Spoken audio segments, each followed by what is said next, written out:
तसे 63 गण अवतरणे जे पुरातन हृदयाने शरण महाविख्यात जे शिव शिव सच्चिदानंद गुरुदेव आज्ञानंद ईश्वरेव सदा वैभव शिवाचे प्रसादने मेषे जे शेविती हरणेशी कलश्य त्या जोडी प्रेमेशी भक्ती भावे त्या शरण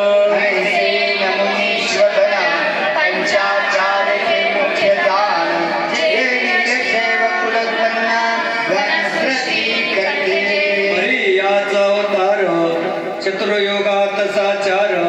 कोण कोणते नामधार विश्वरमुखी उद्भवले